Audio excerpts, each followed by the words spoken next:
Welcome everyone to another startup and automobile documentation.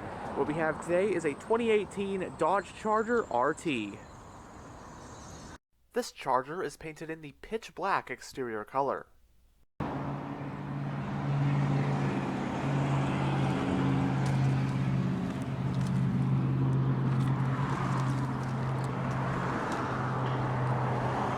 On the key fob, you got the buttons for lock, unlock, trunk release, remote start, and panic. You have smart key access on the front doors.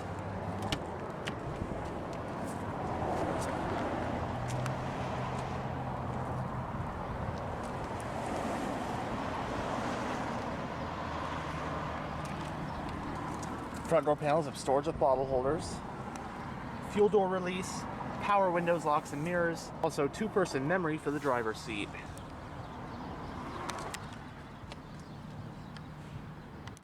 It has a black interior, and this RT includes Napa leather seats.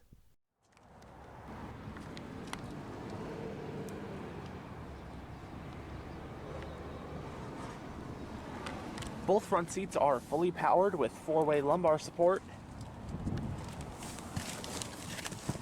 But now they're behind the wheel, let's go ahead and start that Hemi up. Along with smart key, that's push button start.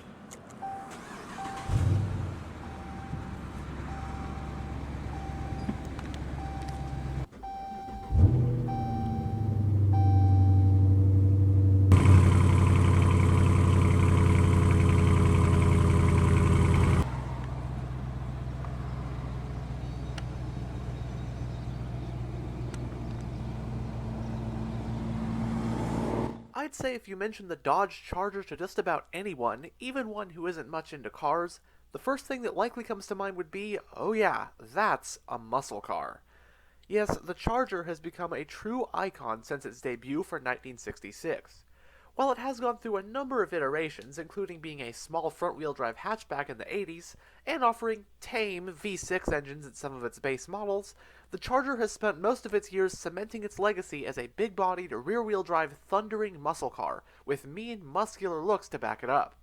Having solidified its cool factor, starring in numerous movies and TV shows as well, from the Dukes of Hazzard to the Fast and the Furious, nowadays, the Dodge Charger is truly synonymous with the whole concept of a muscle car. This 2018 model represents the Charger's most recent iteration, that being the LX platform era.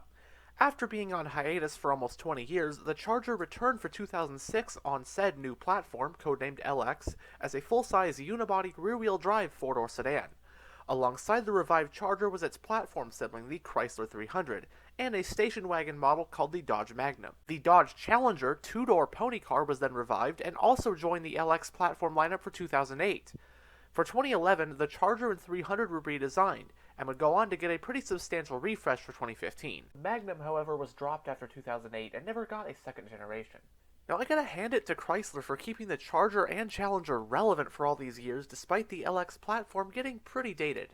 What they did was they started going ham with the power output, introducing models that made headlines with their insane numbers. When the Charger and Challenger Hellcat came out for 2015, we all thought it was crazy with its 707 horsepower, but then they went even more nuts with models like the Red Eye and Demon, which were making close to or north of 800 horsepower. The LX platform Charger and Challenger's days may be numbered, but man did they have quite the run. Anyways, for the US market, 2018 model year Dodge Charger, it came in a wide variety of variants. To break down the engine options that year, there was the base Pentastar V6 with 292 horsepower.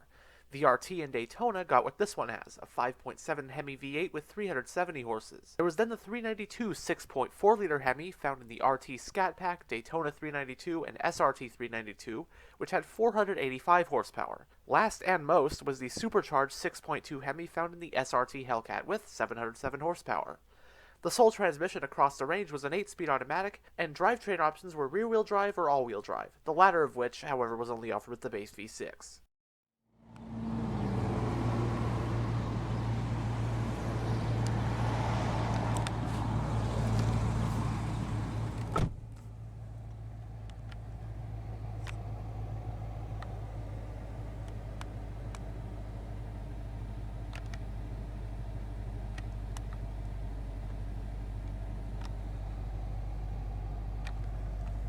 The instrument cluster houses two analog gauges, your tachometer and speedometer, with the rest being located in this digital info display.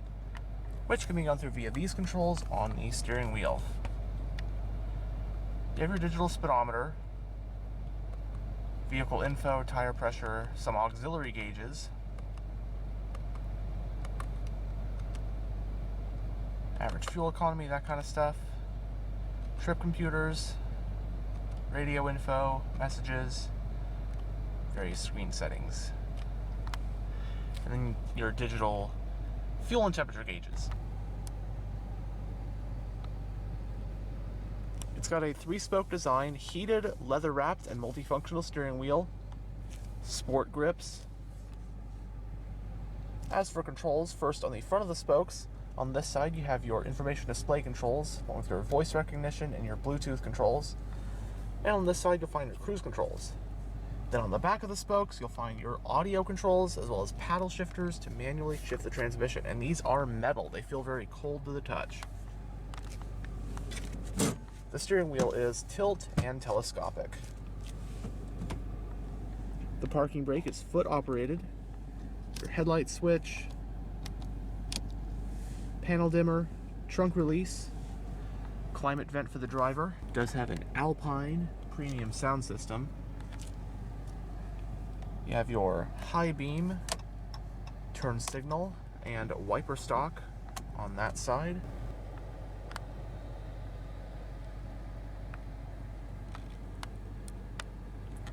Going down the center of the interior, you have your central climate vents. There's the touchscreen interface for your UConnect Infotainment system. We'll go over that more in a bit.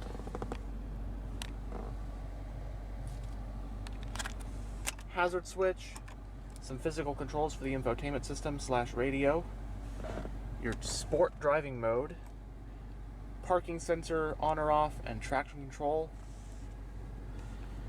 You have some physical controls for your dual zone automatic climate controls. And this car also has a heated steering wheel, as well as 2-stage heated and cooled front seats, which are exclusively controlled via the infotainment system. Some storage, a 12-volt power outlet, storage next to the shifter,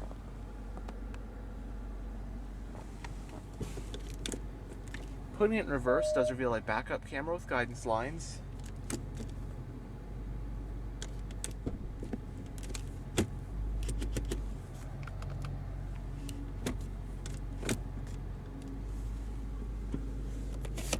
You have 2 cup holders and a center console with another 12-volt power outlet, removable tray, and two USB-A ports and an aux port. The glove box is lockable.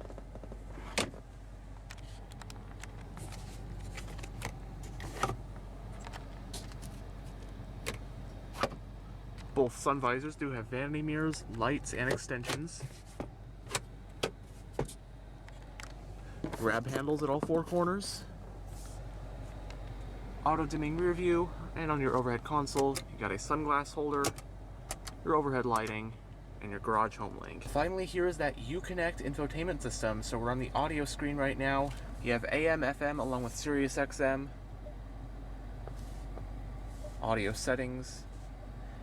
And then you have your Bluetooth devices you can pair as well. Climate, you can control the dual zone climate controls from here if you'd like. Go to apps, takes you to some various different things that you've already seen, kind of shortcuts to stuff you've already seen. Controls, I've already showed you that with their heated and cooled seats, that kind of stuff. Phone, pairing, and then various settings.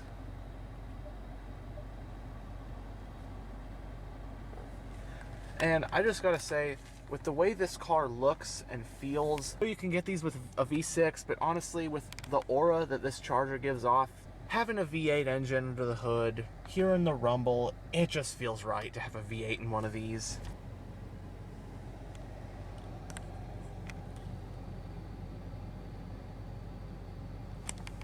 But now we'll go ahead and roll down the driver's window and take a look at the engine bay. Both front windows are fully automatic.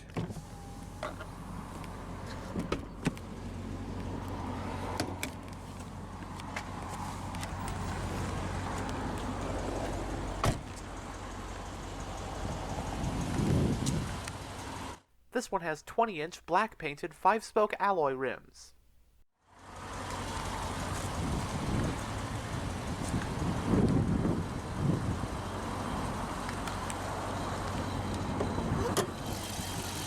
Under the hood of the Charger RT sits the 5.7-liter Hemi naturally aspirated V8 engine. It's a pushrod power plant with an iron block and aluminum heads. It has 2 valves per cylinder, fuel saver technology, and variable cam timing. Horsepower is rated at 370 at 5250 RPM, while torque is rated at 395 pound-feet at 4200 RPM. Power is directed to the rear wheels via a TorqueFlite 8-speed automatic transmission. The transmission does have a manual mode. Running on regular unleaded with an 18.5-gallon fuel tank, EPA estimates for a Charger RT are 16 mpg in the city and 25 mpg on the highway. It has a short and long arm front suspension and a multi-link rear suspension. Stopping the RT are 4-wheel vented disc brakes, and base curb weight rounds up to 4,300 pounds.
Fuel doors on the driver's side.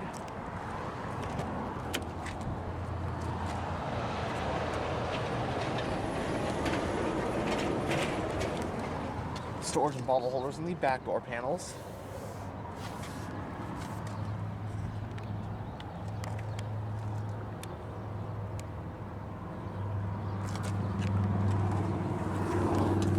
(60/40) split folding rear seats.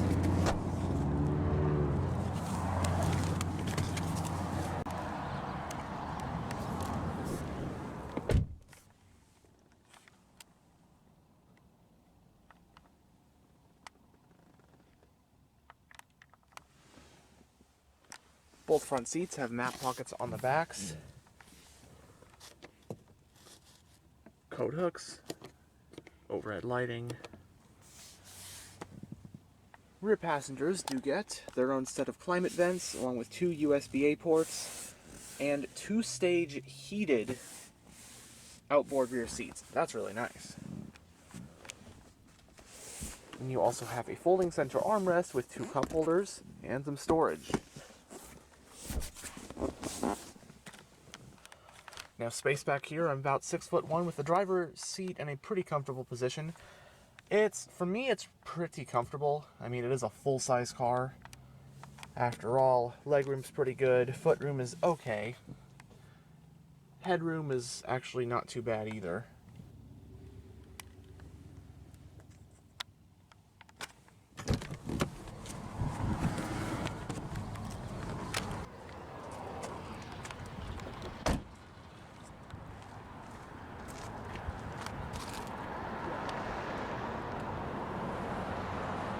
Dual exhaust.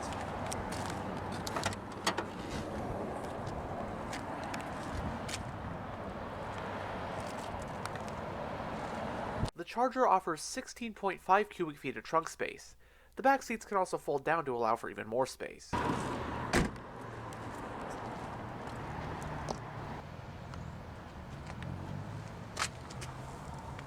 Anyhow, thanks for checking out this tour of this 2018 Dodge Charger. And as always, stay on the lookout for future tours.